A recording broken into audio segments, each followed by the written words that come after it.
ይገባል። ቅባትና ጸጋ ተብሎ እኮ በጎጃም አካባቢ ሲነሳ እኮ ቅዱስ ሲኖዶስ እኮ አውግዟል። ለምን? ጳጳሳት እኮ ናቸው እነሱ። አይ ቅባትና ጸጋ ከሆኑ ችግር የለም እሺ ተዋህዶ ባይሉም ደግሞ ጳጳስ ደግሞ አይወገዝም አይነካም ተዋቸው አልተባለም። ሲኖዶስ እኮ አውግዟል። እና አንዳንድ ሰዎች እንዲሁ ዝም ብለን እዚህ ያለን ሰዎች ምዕመናን፣ ዲያቆናት፣ ቀሳውስት ብቻ እንዳታስቡ። በሊቀ ጳጳስ ደረጃ ኢቭን ፓትርያርኩ ቢሆኑ ቅዱስነታቸው እግዚአብሔር ይጠብቅልንና ባይ ዲፎልት የሆነ ነገር እንከን ቢገኝ ንስጥሮስን መችማር ነው። ንስጥሮስ እኮ ፓትርያርክ ነው። ጳጳስም እኮ አለ ፓትርያርክ ነው። የቁስጥንጥንያ ፓትርያርክ ነው። ኑፋቄ ሲገኝበት ወይ እሱን እንዳትነኩት እሺ የሚባል ነገር የለም። ምክንያቱም ቤተክርስቲያን ትበልጣለች ከሁሉ። እና አንዳንዶቻችን የሆነ እዚህ ሪከርድ እያየን ምናምን ትምህርት እያየን እንደዚህ የሚባል ነገር የለም። እዚህ ጋር ግለሰባዊ አይደለች ቤተክርስቲያን፣ ኩላዊት ናት ቤተክርስቲያን። ለዚህ ነው እኮ የቤተክርስቲያን ራሱ ቃለ ዓዋዲው ሊቀ ፓትርያርኩ የሆነ ከቤተክርስቲያን ትምህርት የወጣ ነገር ከተገኘባቸው ቅዱስነቶ ቅዱስ ሲኖዶስ ምልዓተ ጉባኤ ፓትርያርኩ በሌሉበት ወይም ደግሞ እንዲወጡ አድርጎ ስብሰባው ላይ የመወሰን መብት አለው እንጂ የሲኖዶሱ መሪ ስለሆኑ ቅዱስነቶ የፈለጉትን የመናገር የፈለጉትን አስተምሮ የማምጣት መብት የላቸው።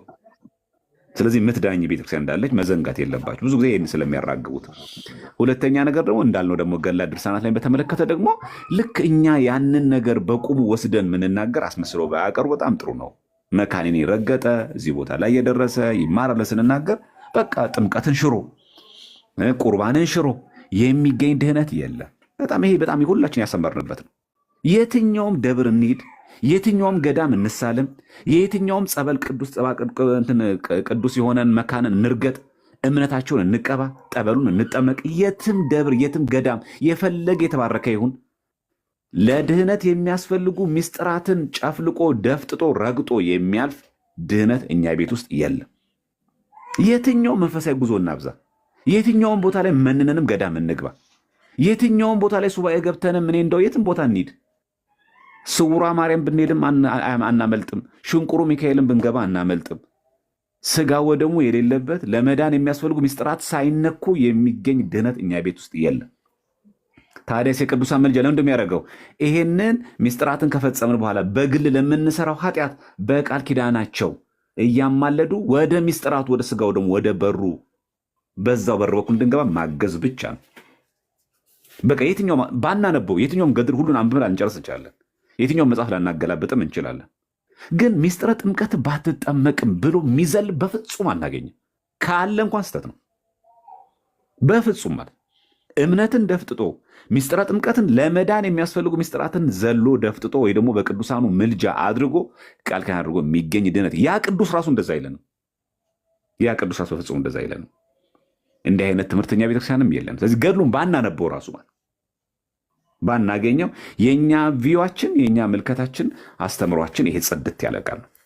ሁለተኛ ቃላት ላይ ቢመጣብን እኛ የምንሄደው ከትምህርት ወደ ቃላት እንጂ ከቃላት ወደ ትምህርት አንመጣም። ሲጀመር የኛ ቪዋችን ራሱ አስተምሯችን መጀመሪያ የሚቀድመው ከዛ ወደ ቃላት አይደለም። ገድላት ድርሳናት ኢቭን መጽሐፍ ቅዱስ ላይ ያለን ቪው ማለት እይታችን ያ ነው። የኛ ለምሳሌ ከኔ አይበልጣል በቃ ቃሉ ተጽፏል። ትምህርታችን ግን ምንድን ነው? እኔና አብ አንድ ነን። ያ ብቻ አይደለም። በስላሴ ዘንድ የስልጣን የመለኮት በተለያየ መንገድ በአገዛዝ ይህን ዓለም ፈጥሮ በመግዛት መበላለጥ የሚባል ነገር የለም። ታዲያ ከኔ አብ እኮ ይበልጣል የሚለው ለትምህርቱ ይገዛ። ትምህርቱ ምን የሚል ነው? በስላሴ ዘንድ መበላለጥ የለም። ከዛ ምንድን የምናደርገው? ትርጓሜው ምንድን ነው? ከኔ አይበልጣ ሲል ምን ለማለት ነው? ለአጽድቆተ ተስፌት ስጋ እንደለበሰ ለማጠየቅ ነው። በቃ ላይ ትምህርቱን አይነካው አይደለም። ገድል ድርሳን ላይ መጽሐፍ ቅዱስ ላይ በራሱ ብናገኘው ቃላት ማለት ይህን ሲናገር እንዲህ ለማለት ፈልጎ ነው የምንለው። አሁን ጌታችን ሙሾ አወጣንላችሁ አላለቀሳችሁም፣ ዘፈን ዘፈንላችሁ እምቢልታ አልነፋችሁም ይላል። አሁን ዘፈን አልዘፈናችሁም ሲል አሁን ዘፈን ጌታችን ያስተማረን አይደለም። ዘፈን ያላት ወንጌልን ነው። አየ ጌታችን አሁን ይሄ ገድል ላይ ቢጻፍ ኖሮ ይሄ ድርሳን ላይ ቢጻፍ ኖሮ ወንጌል ዘፈን ብትባል ኖሮ የሉቃስ ወንጌል ምዕራፍ 7 ላይ ያለቃል እኮ እምቢልታ ነፋንላችሁ አለና ጌታ ዘፈን አልዘፈናችሁም ማለት እንዴ። ለምንድነው ዘፈን እንዲዘፍኑ ጌታችን ይጋፍ? ዘፈን ያላት እኮ ወንጌልን ነው። ምን ለማለት ነው? ደስ የምታሰኘዋን ነጥብ ወስዶ ወንጌል ደስ ታሰኛለች ለማለት ወንጌልን ዘፈን አላት። ይሄ አሁን ድርሳነ መድኃኔዓለም ላይ ብናገኘው፣ ድርሳነ ማህያዊ ላይ ብናገኘው እኔ ከኦርቶዶክስ የወጣሁት ለዚህ ነው ይባል ነበር። ግን መጽሐፍ ቅዱስ አይለቃል። ይሄን ይዘን ግን እኛ አየ ሙዚቃ ማለት ዳንስ ማለት ዘፈን ማለት ወንጌል ማለት ነው ብለን ግን አንተረጎምኛ። እንዲህ ማለት አይደለም። ለምን? ቃላት ለትምህርት ይገዛሉ እንጂ ትምህርት ለቃላት አይገዛ። ስለዚህ አስተምህሯችን ምክንያቱም ከመጽሐፍ ቅዱስ መጽሐፍ በፊት ትምህርት አለና አስተምህሮ አለን። አስተምህሮ ቃላት እንዲገዙ ያደርጋል። ወይ ደግሞ ቃላቶቹ የተጻፉት ጽሁፎቹ ለአስተምህሮ ይገዛሉ። እንኳን ገድላት ድርሳናት ላይ መጽሐፍ ቅዱስ ላይ ይህም ቪዋችን ማወቅ አለብን። ሁለተኛ እንዲህ ልዩነትም ሲኖረን የምታስታርቀን የምትዳኘን ቤተክርስቲያን እንዳለች መዘንጋት የለብንም ለማለት ነው። ይቅርታ ስላበዛው። በጣም አሪፍ ሀሳብ ነው ያነሳው ቴዲ፣ ቆንጆ ሀሳብ ነው። እግዚአብሔር ይስጥልን፣ በጣም እናመሰግናለን። ቃለ ሕይወት ያሰማልን። አይ ቲንክ የሆነ ሰው ገብቷል ይመስለኛል፣ ሊወያየን ነው። ጎስፐል ኒውስ ነው የሚለው። እኔ ላውራ፣ ይቅርታ። እሺ ማን በል ወንድማችን?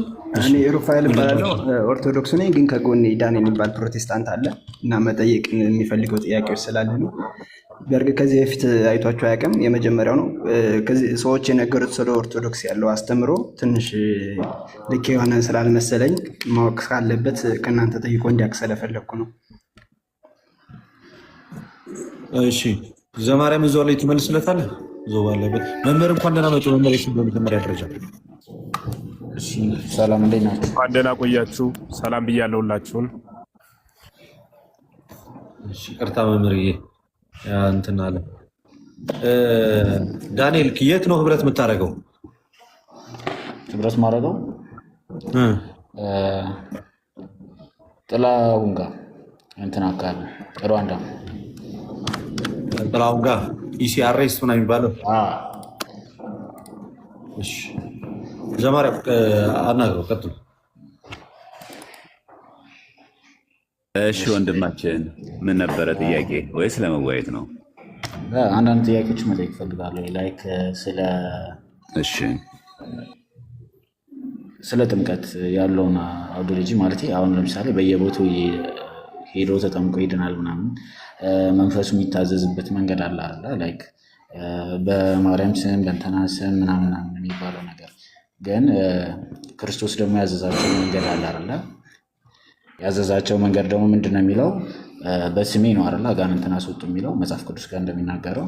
ፋይናሊ ግን ወንድማችን ከዛ በፊት መሰረታዊ ጥያቄዎች የሉም። አሁን ይሄ ዳትማች ስንት ርዕስና ከስንት ሰው ጋር ማውራት በምንችልበት ሰዓት እውነቱን ለመናገር እንደዚህ አይነት ሀሳቦች ጊዜያችንን አናባክንም። ስጋዊ በሆነ ሀሳቦች መሰረታዊ በሆኑ በመዳን ጉዳዮች ላይ የምታወራ ከሆነ ጊዜ ልስጥህ፣ ካልሆነ ግን ወደ ሌላ ሀሳብ። ከዛ ከሆነ መጽሐፍ ቅዱስ ጋር እኔ ህይወት መንገድ እውነት ነኝ ይላል አይደለ? ፋይናሊ ግን አብዛኛውን የኦርቶዶክስ ጋር እንደሚሰማው ከሆነ እንትና ያማልደናል፣ ሰንበዴ ያማልደናል ይላል አይደለ?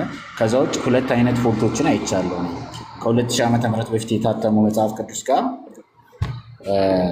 ይናገራል አይደል? ሮሜ 8:34 ጋር የሚማልደው የሚለው አለ አይደል? ከ2000 ዓመተ ምህረት በፊት የታተመው ሌላ ጊዜ ተመልሰናል። ጎስፕል ሌላ ጊዜ ነው ለራስ አካውንት። ኦኬ ሰላም ብያለሁ። ልደት ሁላችሁንም ሰላም ብያለሁ። አሎ ሰላም። ከየት ቤተ እምነት ነህ? ምን አልከኝ? ከየት ቤተ እምነት ነህ? ኦኬ በክርስቶስ ኢየሱስ በማመን ብቻ የዘላለምን ሕይወት ያገኘው ነኝ። ሙሉ ወንጌል ቤተክርስቲያን ውስጥ ነው ህብረት የሚያደርገው። ማን ነበረ ስምህ? ንገረኝ እስኪ። ማቀ መሰለኝ ከዚህ በፊት አዲስ አበባ። በደንብ ነው የምታውቀኝ። ሙሉ ጀማውን አስጨንቃችኋል ነበር። ከዮብ ጋር አውራ። ቆይ አንተ ዘማርያም ይቅርታ። እሺ እንደዚህ አይነት እዮብ ነው የሚያስፈልገው። የማርያም ባወራው ሀሳብ ላይ ነገር ባለስልጣንና የበላይ ነች ስትል ሰምቼ ያለሁኝ። አንዴ ቆይ ተረጋጋ። ዝም ብለህ አታውራ። አሁን እኛንም ሌላ ነገር አታናግረን። አንዴ ቆይ አንድ ጊዜ አንዴ ተረጋጋ። ሰከን አይሉም። አንተ ሲገቡ ግን በስ እያወሩ ነው የሚገቡት። ተረጋጋ። ቆይ አየር ውሰድ። ተረጋጋ። አርስቱን ጠይቅ። እየተወራ ስለነበረው ነገር አርስቱ ሰውን እሱ ባወራው ላይ ጥያቄ አለኝ። አደምጥም ልደትሽ አስታውስኮ ተሳርቦ ምናምን የሚወርድ ልጅ ገባኝ አወኩታ። ትንሽ አድምጥ እስኪ። መዳን በእምነት ብቻ የሚል ሀሳብ ላይ ነው እና እሱኛው ላይ ከተወያየ በኋላ ቀጣዩን የአንተ ስነ ምግባር ታይቶ የመወያየት መንፈስ አቅም ጉልበት ታይቶ ቤተክርስቲያን ላይ ቅድም የተነሳው ሀሳብ ላይ ይጠይቃል። ለአሁኑ ግን ቤቱ እንዳጠቃላይ ሲወያይ በነበረበት ርዕሰ ጉዳይ ላይ ታወራለህ ወይስ አታወራም? ሊያወራም መሰለኝ የመጣሁት ግን እዚህ ጋር ለተዋሸበት ጉዳይ ጥያቄ ስላለብኝ ነው። ተዋሽቷል ነው ጭራሽ ያልከው? አዎ። እሺ ምን ታደርግልኛለህ? የተዋሸውን ውሸት ማስረጃ ትከፍትና ትልቁ ላይ ላድርግህ አንዴ። ውሸቱን በማስረጃ አፍርስና እኛም እንማር። ማስረጃን ክፈት፣ ከዛ ውሸቱን አጋልጥ። እንዳትጠይቅሽ ጥያቄ አይደለም የፈቀድኩት። ላውራና ማስረጃውን ላምጣ። ማስረጃ አንጣና ታወራለህ። ግን ይሄ ሁሉ መምህራን ተሰብስባቸው ይሄ ሁሉ ማስረጃ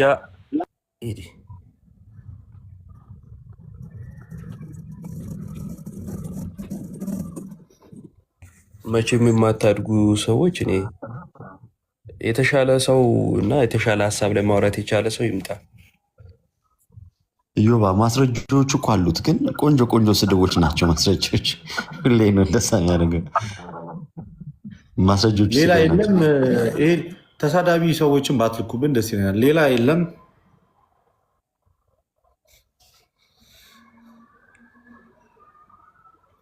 መምህር ኤፍሬምን ግን ዝም አላቸው። ኧረ ትንሽ ያውሩ። ይቅርታ ርዕሰ ጉዳዩ ላይ ተመሳሳይ ነው። ሁላችሁን ዲያቆን ዘማርያም፣ ልደተ ቃል፣ አዳም ባሮክ፣ ኢዮብ፣ ዲያቆን መኩ ሁላችሁን ሰላም ብያለሁ። ላይምታችሁም ያላችሁት ተመሳሳይ ስለሆነ ሀሳባችን እንደ ፕሮቴስታንቱ እኔ እንደዚህ ነው ማምን እኔ እንደዚያ ነው ማምን የሚባል ትምህርት የለንም በእኛ ዘንድ። አንዱ የሚናገረው ሁላችን የሚወክል ነው። ስህተት የሆነ ሀሳብ ካለው ደግሞ እያረምን ነው ምንቀጥልና በደንብ ረጅም ሰዓት አልሰማሁም። ባለፈ ግን ሀሳቡን አነስተነው ነበረ። በተለይ ይሄ እግዚአብሔር ፍጥረትን ከመፍጠሩ በፊት ቅድመ ውሳኔ ሰጥቷል ብሎ መናገር ዕውቀትና ብያኔ የተምታታባቸው ሰዎች ያመረቱት ሀሳብ ነው። ሀሳቡን ማምረታቸው ሳይሆን ያመረቱት ሀሳብ ሃይማኖት ሆኖ መቀጠሉ ግን ያሳዝናል። እግዚአብሔር ስንት ሰው መንግስተ ሰማያት እንደሚገባ፣ ስንት ሰው እንደሚፈረድበት፣ ስንት ሰው እንደሚፈረድለት ያውቃል። አወቀ ማለት ግን በየነ፣ ፈረደ፣ ወሰነ ማለት አይደለም። እኔ እንደምጸድቅ እንደማልጸድቅ ፍጻሜን ያውቃል እንጂ እኔን ስወለድ እንዳልጸድቅ አድርጎ ፈጠረ አይባልም። ነገረ ሃይማኖትን፣ ነገረ ድህነትን፣ ህገ ብሉይ፣ ህገ ሐዲስ እያንዳንዱ በቤተ ክርስቲያን ውስጥ የተጻፉት ወይም ለሰው ልጆች መመሪያ የተሰጡት መጻሕፍት በጠቅላላ በዚህ አስተምሮ ውድቅ ነው የሚሆኑት። ለምን ካላችሁኝ ምጽአተ ክርስቶስ በራሱ እኮ ኪሳራ ነው። በእነሱ አስተምህሮ ሰው ሲፈጠር ሲወለድ ሞቱና ድህነቱ በብያኔ ወይም በውሳኔ የተጠናቀቀ ከሆነ ያ ሰው ወልደ እግዚአብሔር ኢየሱስ ክርስቶስ መጥቶ ከሰማይ መውረዱ ከድንግል መወለዱ ይጸድቅ ዘንድ ለተገባው ጸዳቂ ደግሞ መኮነን ለተፈረደበት ተኮናኝ ከሆነ ምጽአተ ክርስቶስ ግብሩ ምንድን ነው? በመምጣቱስ ሰው ያገኘው አገልግሎት ምንድን ነው? ምክንያቱም አስቀድሞ ሐሳቡ በተነሳው ልክ እንዲያው ሃይማኖት አድርገው ከያዙት እግዚአብሔር ቅድመ ብያኔ ወይም ውሳኔ ሰጥቷል ብለው ከተናገሩ እመታፈቅሩን ይቀቡ ትእዛዜ ማለቱ ምን ማለቱ ነው? የምትወዱ ከሆነ ትእዛዜን ጠብቁ ማለቱ ትእዛዙን መጠበቅ እንዲያው ግሩም ነው። ኃጢአተኛው እንዲጸድቅ ጻድቁም ኃጥእ እንዲሆን እንደሚሆን ሕጉን ካልፈጸመ እስከ መጨረሻው ካልጸና ማያገለግል ከሆነ ይፈቅድ እግዚአብሔር ሞቶ ለኃጥእ አላ ግባቱ ወተመይጦቱ ሀቢሁ የሚለው ሕዝቅኤል 38 ላይ እግዚአብሔር የኃጢአተኛ ሰው ሞቱን አይወድም ወደ እርሱ መመለሱን እንጂ ይላል። እንዲህ ካለ የኃጢአተኛ ሰው ሞት እግዚአብሔር የማይወድ ከሆነ ኃጢአተኛው ይጸድቅ ዘንድ እግዚአብሔር ይወዳል ማለት ነው። ከሆነ መመለስ የሚባል የለም። አንድ የተወስኖ ባህል ማለት ኮናኒ በጽድቅ ፈታሂ በርት የሚባለው እግዚአብሔርን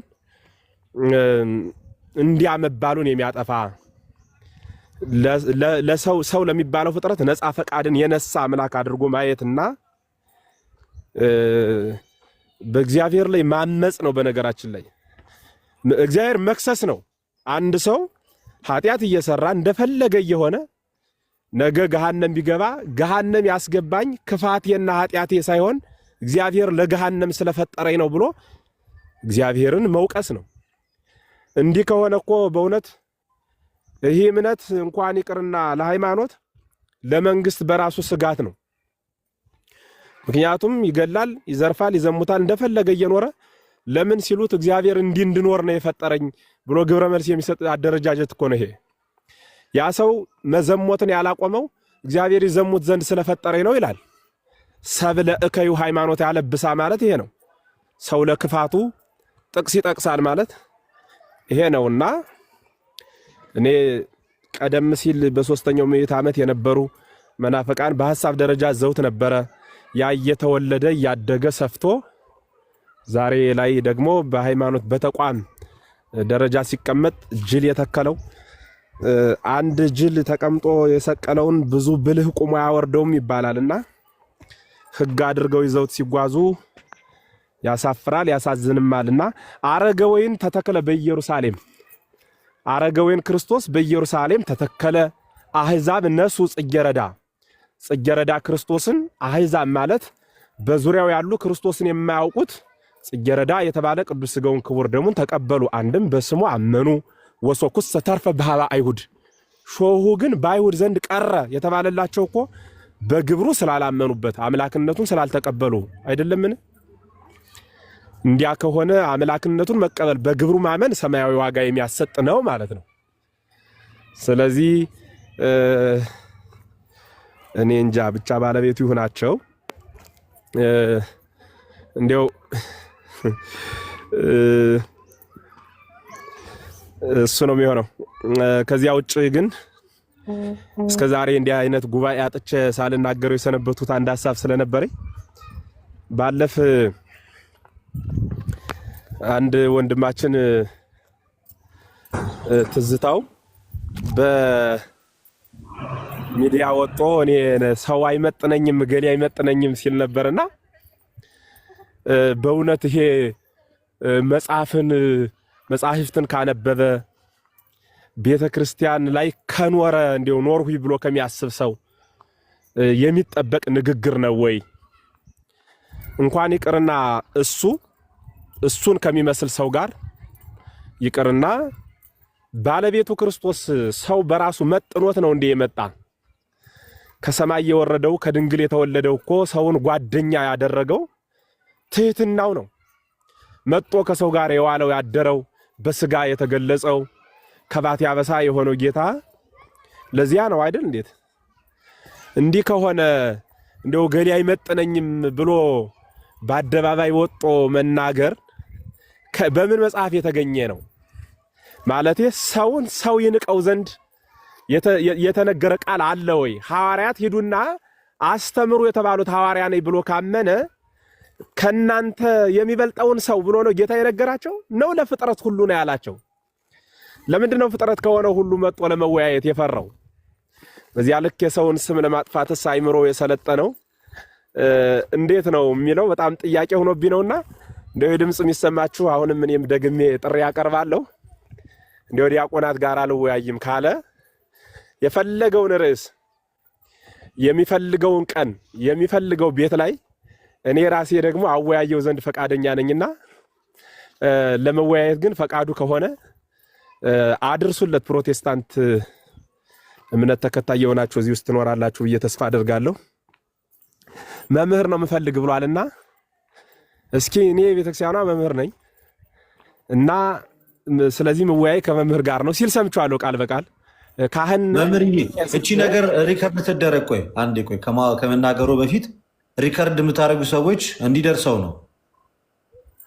ሪከርድ የምታደርጉ ሰዎች እዚህ ውስጥ ያላችሁ ሪከርደሮች የመምህራችንን ሀሳብ ሪከርድ አድርጉት። ቀጥሎ መምህር ግሩም። አይ ምን ለማለት ፈልጌ ነው ወንድማችን ትዝታው እንወያይ አማናዊ የሆነውን ትምህርት የጋራ እናድርግ የሚል ሐሳብ ተነስቶ ስለነበረ ለዚያ ግብረ መልስ የሰጠው ሰው አይመጥነኝም የሚል ሐሳብ ሰጥቷልና እግዚአብሔር ያከበረው ባሪያ በአምሳሉ የፈጠረው የሰው ልጅ ሰው አይመጥነኝም አይባልም። ሰው ሁሉ ለሰው መጠኑ ነውና ዕውቀትን በተመለከተ እኔ መምህር እኔ ካህን ስለሆንኩ ከኔ ጋር መወያየት የሚችሉ መምህር ካህን የሚባሉ ሰዎች ናቸው ብሏልና ሐሳቡን ለመቀበል ያክል ውይይቱ እንደዚህ ሰው በመቀያየር መቅረት ስለማይችል ከሚፈልገው ሰው ጋር ገሌን ብቻ ብሎ ማይመጡትን ሰዎች ለሚዲያ በጣም ረጅም ሰዓት ቅርብ ያልሆኑትን ነው ሲጠቅስ የሰማሁት።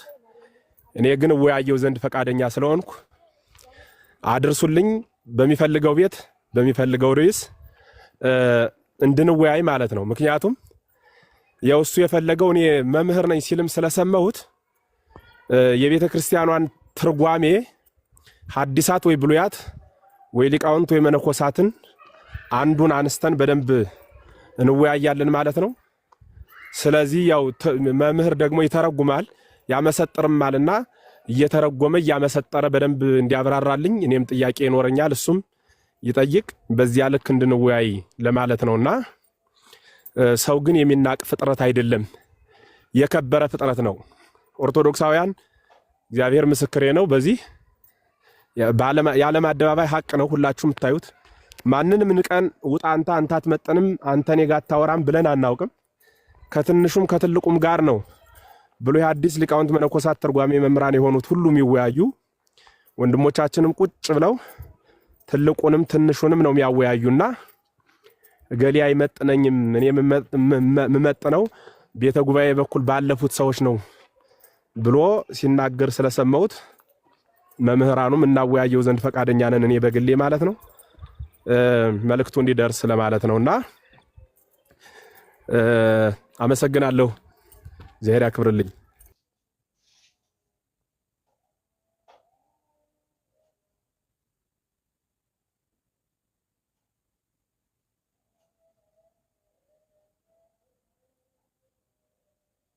ሰላም እንዴት አላችሁ? ሁላችሁም የክርስቶስ ሰላምና ፍቅር ይብዛላችሁ። አንድ ጥያቄ አለኝ ከፈቀዳችሁልኝ። ልደት ስንት ነገር እንዳወራውኝ እኮ መምህር ቃልዮት ያሰማል። እናመሰግናለን፣ ከልብ እናመሰግናለን። እውነቱን ለመናገር ወንድማችን ዲያቆን ዘማርያም አንደኛ ክህነት ያለው ነው፣ ሁለተኛ መምህር ነው። አይደለም ለሱ አለ ለምትሉ ቴዎሎጂያን በፕሮቴስታንት ለነሱ እንኳን ብቁ ሆኖ የትኛውን ቦታ ላይ ሄዶ መወያየት የሚችል ሰው ነው።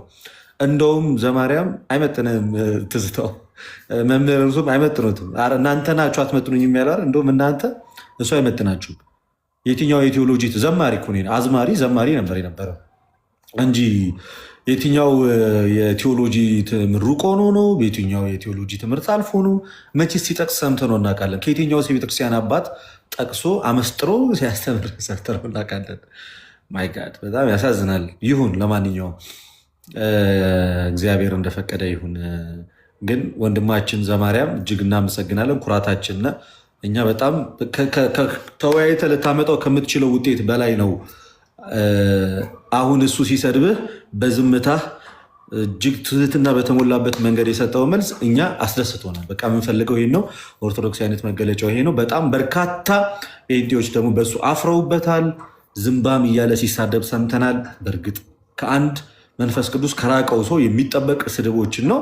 ለአንተ እንደውም ብዙ ጸጋ በረከት የሚያስገኝ ነው። በመሰደብ አንተን በማብጠልጠሉ እንደዛ በመናገሩ ለአንተ ክብር ነው እና እኛ ኮርተንባል፣ ደስ ብሎናል። በተቃራኒው እንደውም አቅም ኖሮት አንተ ፊት መጥቶ መወያየት፣ አንተ ፊት አይደለም ማንኛውም ክርስቲያን ፊት መጥቶ መወያየት እንደማይችል ይህን ሁሉ ዝባዝንኬ ስድብና ምክንያት ማብዛቱ ለውይይት ብቁ ያልሆነ ማቹር ያላደረገ ሰው፣ ከስነ ምግባር የጎደለ ከእውቀት የጎደለ ሰው፣ በአንዴ ከብዙ ነገር የጎደለ መሆኑን በትክክል ዘማርያም ገና ውይይት ውስጥ ሳትገባ አሳይተናል። እግዚአብሔር ይርዳው። ጸሎት ነው እንጂ ይህ ሰውዬ ውይይት የሚያስፈልገው አልመሰለኝም። መምህራን የእርሶን ደግሞ ቢሰማ ምን ይላል? ወንበር ዘርግተው የሚያስተምሩበት ቤተክርስቲያን ላይ የደብሮ አስተዳዳሪና ስብከተ ወንጌሉ የሀገር ውስጥ ከሀገር ውጭ ያሉት ተባብረው 1-5 ደብዳቤ ይጻፉልን ምናምን ሊል ይችላል። ይሄ እኮ ምን መሰለህ መልስ ለማሳጣት ያክል ነው ሐሳቡን የተጠቀምንበት እንጂ ዲያቆን ዘማርያም ጋር መጥቶ ተወያይቶ ኦርቶዶክሳዊ ለሆነው ጥያቄው ሁሉ መልስ አጦ ይሄዳል ብለን አስበንም ገምተንም አይደለም። ይሄ ሁሉም ሰው እንደ ፈረስ ጆሮ እንደ ጦር ጉረሮ ተካክሎ የሚያውቀው ጉዳይ ነው። አንዳንዶቹ ደግሞ እዚህ መካከል ምን ሲሉ ሰማቸዋለሁ፣ ኮመንት እያየው ነበረ። ገሌ አይመጥነኝም ያለ አስቀድሞ ዲያቆን ዘማርያም ነው። ዲያቆን ዘማርያም ሰው አይመጥነኝም አይልም፣ እንደማይል እርግጠኛ ነኝ ብሎ እንኳን ከሆነ የሚል ምናልባት አንዳንድ ጊዜ ምላስና ጆሮአቸው አንድ ላይ የተጣበቀባቸው ዝም ብለው ተሳድበው መሄድ የሚፈልጉ መናገር ብቻ እንጂ መስማት የማይፈልጉ ግለሰቦች ሲከሰቱ፣ ለምሳሌ እኔ አሁን ከቀለሜ ጋር ተወያይ ብትሉ አልወያይም። ለምንድን ነው የማልወያይ ካላችሁኝ፣ አንድም ደቂቃ አይሰማም። አንድ ሰዓት አውርቶ እንኳን አይጠግብም። ከዚያ በኋላ ደግሞ ይሳደባል፣ ይሮጣል። ይሄ ስለሆነ ከዚህ ሰው ጋር አልወያይም ማለት ናቁት ማለት ግን አይደለም። መስማት ስለማይችል ነው እንጂ ቢሰማ እንደምንግባባ እርግጠኛ ነኝ።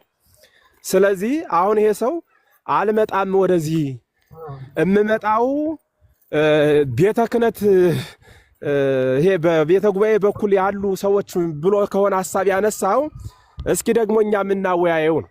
ከሐሳቡ ጋር ለመሄድ ነው ይህንን ሐሳብ የተጠቀሙት እንጂ አይ እንዲያው ዲያቆን ዘማርያም ሲባል እንዲያው ዲያቆን የሚለው ስሙ እሱ መምህር ነኝ ስላለ እኛ መምህር ከምንባለው ጋር እስኪ ይምጣ ነው። ገብቷችኋል ምስጢሩ? እንጂ እኮ እንግዲህ ሲለካማ ማኔት የቄል ፋሬስ እኮ ነው። በደንብ እናውቃለን እኮ ቤተክርስቲያንን ያወቀ ክርስቶስን ያወቀ መምህር ነው የሚል ከቤተክርስቲያን አይወጣም። እዚያው ቤቱ ላይ ሆኖ ይሰራል እንጂ አቅሙን። ስለዚህ እሱ ስለሆነ ምን ለማለት ፈልጌ ነው፣ በዋናነት ሐሳቤን ከተረዳችሁኝ እሱ ነው በቃ። እኛ ገብቶናል መምህር፣ ሐሳቡ ገብቶናል። ምክንያት ለማሳጣት ነው። ምክንያቱም አሁን እንግዲህ በዘማርያም ላይ እኮ ያነሳው ምክንያት አሳማኝ ምክንያት አይደለም እኮ። አራት አይና መሆን አለበት ዘማርያም። እዚህ ጋር እኮ እውነት ነው። አራት አይና እኮ አይደለውም እሱማ።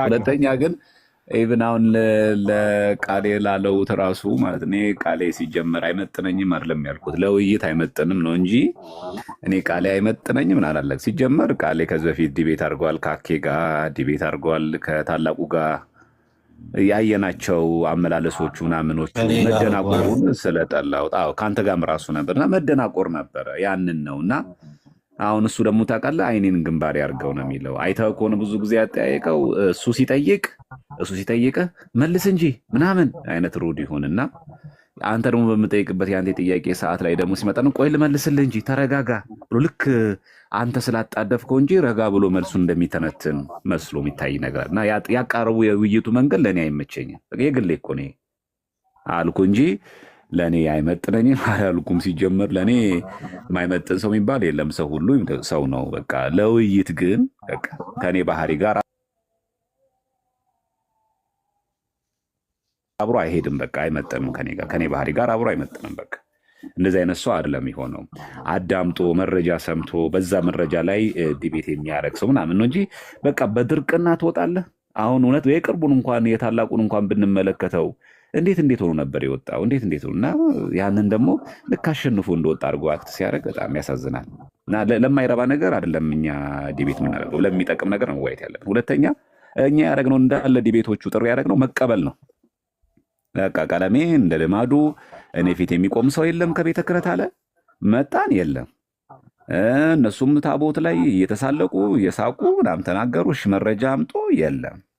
ስድብ ነው እኛ ያደረግነው እንጂ ዲቤት እኮ ሰለቸን። ስንት ጊዜ ያደረግን። እኔ ከኤፍሬም ባለ ጊዜ ጋር ስንት አደረግኩኝ። እኔ ከሜሎስ ጋር ስንት ያደረግኩኝ። ከ2 ጊዜ በላይ አድርገናል እኮ ከሜሎስ ጋር። ከ3 ጊዜ በላይ አድርግ ያለው ከኤፍሬም ባለ ጊዜ ጋር እና አንዳንድ ጊዜ ዲቤቶች ሲደረጉ ፍሬያማነታቸው ምንም ጥቅም ሳይለው ነው እኮ ሁሉም ሰዎች ወንድሞች ይተውት እንጂ ስለማይጠቅምን እንጂ ቢጠቅምማ እናደርጋለን። ግን እነሱ ግን አንስተውት ግን አየህ፣ በእነሱ ሳይድ ግን አንስተው ሲመጣ ኢቭን እንኳን የምናነሳው እንኳን አይገባቸውም። በጣም የሚገርመው ነገር እሱ ነው። እኔ እኮ ያነሳሁት 5ቱን ሶላዎች ገድላት ድርሳናትን ሳይጠቅሱ ማንሳት አይችሉም። በቃ ገድላት ድርሳናት ሳትወሸቁ እስቲ እነዚህን 5ቱን ሶላዎች ማሳየት የምትችሉት ብዬ ሳቀርብ ይሄንን ቃሌ ገልብጦት እስቲ የእናንተ ገድላት ደግሞ ላሳያችሁ። እኔ መች እንደዛ አልኩኝ? የእኛን ገድላት ድርሳናትማ ቀለም ያለ አይደለ ስራው ውሎ ሁሉ ነገር ይሄን በመተቸት በዚህ ጊፍትና በዚህ ኑሮ የሚኖር ሰው አለ አይደለ? እሱን እኛ መቻ አነሳን። እኔው ግን በዚህ በትዝታው ጉዳይ ያን ሁሉ ሰዓት ላይ ቁጭ ብሎ መናገሩ ምናምን በዚህ ልክ ሊሰማን አይገባም። በቃ ማለት ያው ስድቦቹ ሊያስጠሉ ይችላሉ። አዎ እንደ ሰውኛ ምናምን ስናያቸው ያስጠላሉ። በአራዳ ቋንቋ ደግሞ ይደብራሉ። አዎ ልክ ነው። ነገር ግን ደግሞ እዚህ ሳሪ የመጣ ነው ልንመሰገን ነው እንዴ? ሊጨበጨብልን ነው እንዴ የመጣ ነው ማለት የማታወቅ አለበት። ስለዚህ የቤተ ክርስቲያናችን የመጨረሻው እኮ ነው ከነዋያ ቅድሳት የመጨረሻው የከበረው ዲያቆን እንኳን በእጁ የማይነካው ጽላት የሚያከብሩ ካህናት እንኳን ጾመው ጽላቱን ታቦቱን ይዞ የሚያወጡት ካህናት እንኳን ምግብ ሳይበሉ የሚሸከሙትን ያንን ጽላት ከተነካ በኋላ የኔ ስም የኔ ክብር የኔ ዝና ምናምን ሳይኮሎጂካሊ ምናምን የሚባል ነገር አይሰራም። ስለዚህ ልንሰደብ ይገባል፣ ልንጠፋ ይገባል። ስለዚህ እኛ ለሱ መልሳችን ምንድን ነው? እግዚአብሔር ጤና ይስጠው፣ እግዚአብሔር ወደ እውነተኛው መንገድ ይመልሰው። ከጠፋበት ይሄ ትልቅ የስነ ልቦና ውድቀት ላይ ያለውና በምህረቱ ነገ እመቤታችን አስተርእዮ ማርያም ናት፣ በቃል ኪዳኗ ትመልስልን። የእኛ ጸሎት ልመናችን ያ ነው። እኛ በጣም ነው የምንወደው፣ በጣም ነው እኛ የምናከብረው። እንደ ሰውነቱ ጥላቻ የለብንም። ምናልባት ለገንዘብ ብሎ ምናልባት ለዝና ብሎ ምናልባት እዛ የሚገኝ ክብር ብሎ ከሆነ የዚህ ምድር የዚህ ዓለም ክብርም ሆነ ገንዘብ ሁሉ ይጠፋል። ቤተክርስቲያን ግን ዘላለማዊት ናት። እቺ ቤተክርስቲያን ስንል ስለ ህንፃው እያወራን አይደለችም። እቺ ቤተክርስቲያን የቅዱሳን ሰማዕታት እና በህይወት ያለን እኛ ክርስቲያኖች ህብረት ስለሆነች የዚች ደግሞ ራሷ ክርስቶስ ስለሆነ ከዚች ክርስቶስ ራስ ስለተቆረጥክ ከሱ አካልም ስለተለየ ወደዚህ አካል እንድትመጣ ልመናችን ጸሎታችን ነው እና እግዚአብሔር ይጠብቅ፣ ከክፉ ያርቅ፣ አንደበትን ይቆጣጠርልህ፣ ወደ ቤቱም ደግሞ ይመልስልህ። የእኛ ጸሎታችን ልመናችን ይሄ ነው ባጭሩ። እግዚአብሔር ያክብርልኝ። እናመሰግናለን። ነገር ለማስታወስ ያህል ነው።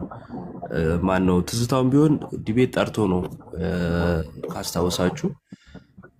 ማነው እሸቱ ጋር መምህራን እየመጡ ያስተምሩ ነበርና ዶንኪ ቲዩብ ላይ ማለት ነው። ከዛን መቶ የሚወያየኝ የሚል ጥሪ አቅርቦ ነበር። እሱም ሌሎቹም አብረው ካረሱት በቀር ማለት ነው። ስለዚህ ዘማርያም ያደረገው ለጠራው ጥሪ መቀበል ነው፣ ልክ እንደ ቀለሜ ማለት ነው። ፕላስ ደግሞ እሱ ለጠራው እሱ ተቀበለ። ከዛ ሌላ ሰው ጥሪ ሲያቀርብ ይሄኛውን ለመሸፋፈንና ያው ብዙ ስለ ግለሰቡ ማውራት ባያስፈልግም ብቻ ይሄ አለ መታወቅ መፈለግ ሹሞን መፈለግ ምናምንና በእያንዳንዱ እኔ የሚገጥመኝ ስዕል ለመፍጠር ባልተጠሩበት ሁሉ አቤት የሚሉ ሰዎች አሉና አስፈላጊ ነው ብዬ አላስብም። እንደዚህ አይነት ሰው ጋር እንትን ማለት ብቻ ግን የጠሩትን ተቀብሎታል። እንትናል ቀለሜንም ሆነ ትዝታውን ራሱ ስለጠሩ እነሱ ራሳቸው ስለጠሩ ተቀበላቸው። በኋላ ላይ ደግሞ ሸሹ ነው የተፈጠረው። እንደዛ ነው እና ሚዛናዊ መሆን የምትችሉ ሰዎች ስታስቡት ያንንም አብራችሁ አስቡት እና እዚህ በየኮሜንቱ ደግሞ አላስፈላጊ ቃል አትጠቀሙ፣ አትጻፉ። በዛን ያክል ከተናደዳችሁና በጣም የመወያየቱ እንትን ካላችሁ ራሳችሁ ግቡ። ያን አድርጉ። እሸት የምትሉ ግቡና ለእሸቱ የመለሰበት ላይ ስሙት። አልሰማችሁም ማለት እኔ ዋሽቻለሁ ማለት አይደለም። ስለዚህ ግቡና ስሙት። ራሱ ጥሪ ያቀርቧል። ሚወያየኝ ካለ አቅም ያለው ካለ ይምጣ ብሏል። ሄደ ሸሸ ነው የሆነው እና እንዳትረሱ ለማለት ነው።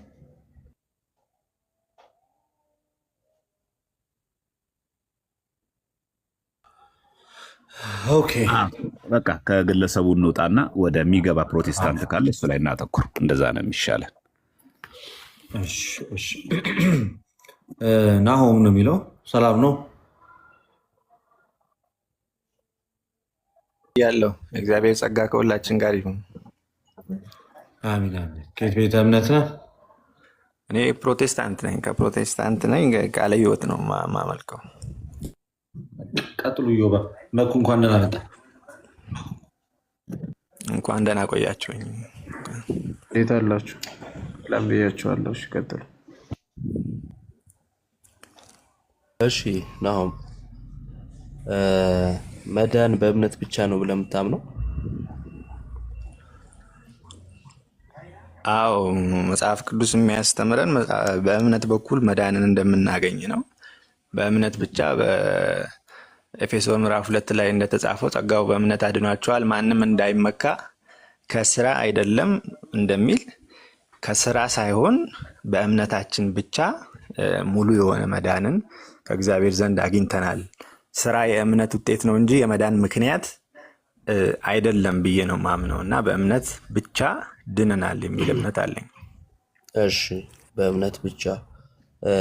አሁን አንዳንድ ሰዎች በእምነት ብቻ ብለው ጥምቀትም ለድህነት ነው ቢሉ በክርስቶስ ትምህርት አሉ ሊባሉ ይችላሉ?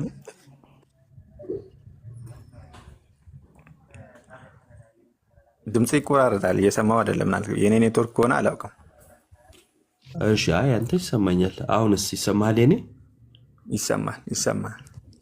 እሺ ሰዎች ልክ እናንተ እምነት ብቻ ብለው ግን ደግሞ እምነት ብቻ ሲሉ ጥምቀትም ለድህነት ነው ቢሉ በክርስቶስ ትምህርት አሉ ይባላሉ? የጥምቀት ዓላማው አሁንም ቢሆን መጽሐፍ ቅዱስ ድነትን በሚመለከት አልጠየኩም። ቆይ ስማ በደንብ ስለ ጥምቀት ዓላማ አልጠየኩም። የጠየኩ ሰዎች እምነት ብቻ ብለው እንዳንተ ግን ደግሞ ጥምቀትም ለድህነት ነው ቢሉ በክርስቶስ ትምህርት አሉ ሊባሉ ይችላሉ ወይን? የጠየኩ አይ መጽሐፍ ቅዱስ ጥምቀት ለድህነት እንደሆነ አያስተምረንም። የክርስቶስ ትምህርት ነው ብዬ አላምንም። ስለዚህ በክርስቶስ ትምህርት የሉም ማለት ነው አይደል?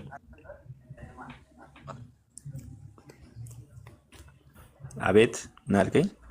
ስለዚህ በክርስቶስ ትምህርት የሉም። እሺ በክርስቶስ ትምህርት የሌለ አምላክ የለውም አይደል? በወንጌላዊ ዮሐንስ በመልእክቱ ላይ እንደጻፈልን በክርስቶስ ትምህርት ለማይኖር አምላክ የለውም ይላል። እሺ እናመሰግናለን። የሉትራን መካነ ኢየሱስ ቤተክርስቲያን ጥምቀት ለድህነት ብለው ያምናሉ። እምነት ብቻ ሲሉ ጥምቀትም ለድህነት ነው ብለው ያምናሉ። በአንተ እምነት ግን አምላክ የላቸውም ማለት ነው፣ ምክንያቱም በክርስቶስ ትምህርት ስላልሆኑ። እሺ አንድ ሰው ኢየሱስ ለዓለም ሁሉ አልሞተም ቢል የሞተው አስቀድሞ ለተወሰነላቸው ለጥቂቶች ነው ብሎ ቢል በክርስቶስ ትምህርት ነው ሊባል ይችላል? ክርስቶስ ለዓለም ሁሉ እንደሞተ ነው። ይሄ ለሚያምኑበት ብቻ ነው የሞተው የሚለውን ትምህርት አልቀበለውም። ክርስቶስ ኢየሱስ ለዓለም ሁሉ ቤዛ ሆኖ መድኃኒት ሆኖ ክቡር ደሙን አፍስሷል፣ ሞቷል እና ክርስቶስ ኢየሱስ የሞተው ለዓለም ነው። እሺ ቴንክ ዩ። ለዓለም ሁሉ አልሞተም የሚለው የክርስቶስ ትምህርት አይደለም ማለት ነው አይደል? አዎ እንደዛ መጽሐፍ ቅዱስ አያስተምረንም። እንግዲህ ለዓለም እንደሞተ ነው። መጽሐፍ ቅዱስ ለዓለም ሞተ ካለ ለዓለም አልሞተም የሚለውን መጽሐፍ ቅዱስ አላስተማረም ማለት ነው። መጽሐፍ ቅዱስ ካላስተማረ ደግሞ በክርስቶስ ትምህርት ነው ሊባል ወይም የክርስቶስ ትምህርት ነው ሊባል አይችልም ማለት ነው። ስለዚህ ካልቪኒስቶች ወይም በቃለ ሕይወት ቸርች ውስጥ ያሉ ማለት ነው ኢየሱስ የሞተው ለተመረጡ ለጥቂቶች ነው አስቀድሞ ለወሰነላቸው ብለው ያምናሉ። እነሱም አምላክ የለሽ ናቸው። አይደለም። የቃለ ሕይወት እምነት አስቀድሞ ለወሰናቸው ብቻ ነው የሞተላቸው ሳይሆን አስቀድሞ መወሰን የሚል መጽሐፍ ቅዱሳዊ ትምህርት አለ። ኤፌሶን ላይ ተጽፏል፣ ሮሜ ላይ ያወራሁት ግን ቆይ አስቀድሞ መወሰንን ሳይሆን ያወራሁት ኢየሱስ እንደዛ ብለን አናምንም።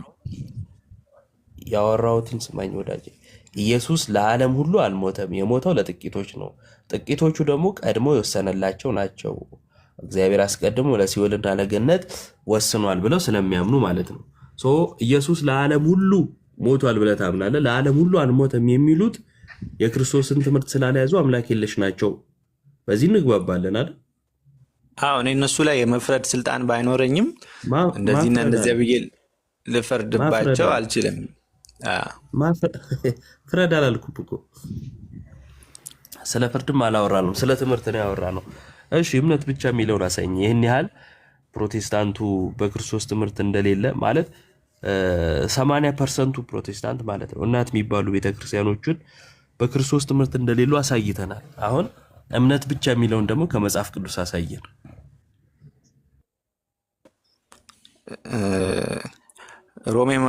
ሮሜ መልእክት ምዕራፍ 4 ላይ ምዕራፍ 4 ከቁጥር 1 ጀምሮ እስከ 4 ያለው እንግዲህ በስጋ አባታችን የሆነ አብርሃም ምን አገኘ እንላለን? አብርሃም በስራ ጸድቆ ቢሆን የሚመካበት ነገር አለው ይላል። በስራ ጸድቆ ቢሆን ስለ ስራ መጫወት እምነት ብቻ ነገር ግን ልደርስልህ እኮ ነው ላነብልህ ነው። ነገር ግን በእግዚአብሔር ዘንድ አይደለም ይላል። በእግዚአብሔር ዘንድ አይደለም፣ በስራ በእግዚአብሔር ዘንድ አይደለም። መጽሐፍስ ምን አለ? አብርሃም እግዚአብሔርን አመነ ጽድቅም ሆኖ ተቆጠረለት ይላል።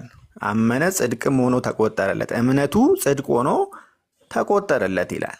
ስለዚህ እንደዚሁ በተመሳሳይ ደግሞ ቆይ ወዳጅ እምነት ብቻ ይላል። እምነቱ ካለ ሌላ ምን እንላለን? እንግዲህ እምነቱ ጽድቅ ሆኖ ተቆጠረለት ካለ አይ እምነት አይደለም ሌላም ነገር አለ ልንችልም። እምነቱ ተቆጠረለት። አሁን እኮ ይህንን ብቻ የሚለውን ቃል ብንጨምር እዚህ ጋር ስህተተኞች አንሆንም።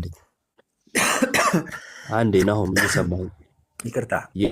የመጀመሪያው ብቻ የሚል ቃል በመጨመር በመጽሐፍ ቅዱስ ላይ ቃላትን የምትጨምር ሰው ትሆናለህ ማለት ነው። ቃላትን ጨምርሃል። እምነት ብቻ የሚል የለም።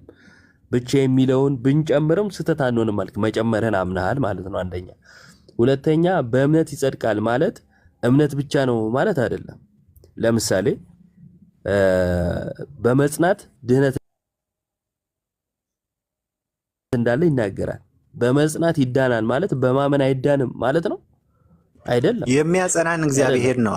የሚያጸናን ሰው ሲያምን የሚድንበትን ጸጋ ይቀበላል፣ መንፈሳዊ ለውጥን ያገኛል በእምነት። ማንም በክርስቶስ ቢሆን አዲስ ፍጥረት ነው ይላል መጽሐፍ ቅዱስ። በክርስቶስ ሲሆን አዲስ ፍጥረትነትን አይሰማም እንደ ማወራው እያወራው ስለሆነ ነው። አንድ ያስጨርሰኝ ሀሳቤ ልጨርስ። እኔ እያወራው እኮ ነው የገባኸው። ሀሳቤ ልጨርስ ስላለ እኔ እያወራው ገብተህ አንደኛ ማወራውን ስማ፣ ሁለተኛ ርዕስ ጠብቅ። ከዚህም ወደዛ ማትዝለል፣ ከጥቅስ ወደ ጥቅስ በመዝለል የሚመጣ እንትን ስለማይኖር ማለት ነው። የፈለግካቸውን ጥቅሶች ግን እናነሳቸዋለን፣ ግን ደግሞ አንዱን ጨርሰን መሆን ስላለበት ነው። እሺ። ስለዚህ እምነት ብቻ የሚል የለም። ግን ደግሞ አብርሃም አንተው ይህን ጥቅስ ስለጠቀስክ ነው። እሺ። አብርሃም በስራ ጸድቋል አልጸደቀም? እምነቱ በስራ ተረጋገጠ፣ ጸናለት። አብርሃም አመነ እምነቱም ጽድቅ ሆኖ ተቆጠረለት የሚለው ቃል በዚህ ተፈጸመ ነው የሚለው መጽሐፉ። ጥያቄው በስራ ጸድቋል ወይስ አልጸደቀም?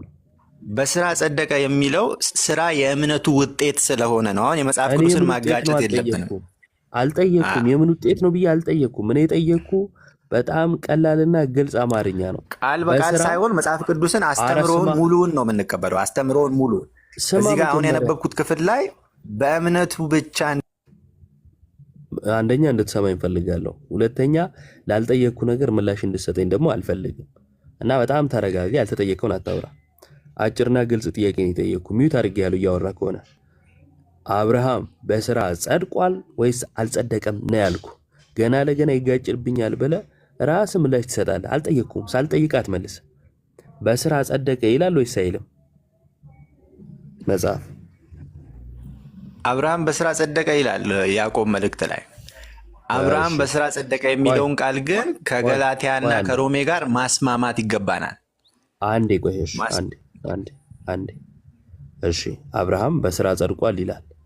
በስራ ጸድቋል ማለቱ በእምነት አልጸደቀም ማለት ነው ወይንስ በእምነት ጸደቀ ማለቱ በስራ አልጸደቀም ማለቱ ነው? በስራ ጸድቋል ማለቱ እምነት በስራ እንደሚለምን ሙሉውን ነው። ቆንጽለን ጥቅሷን ብቻ ሳይሆን የምናያት ሙሉ ሐሳቡን። ያዕቆብም ቢሆን ምን እየተናገረ ነው? እምነት አለኝ የሚል ስራ ግን የሌለው ሰው ቢኖር እምነቱ ሊያድነው ይችላልን ብሎ ነው ቁጥር 14 ላይ የሚጀምረው። አሁን እምነት አለኝ የሚል ስራ ግን የሌለው ሰው ቢኖር ነው የሚለው።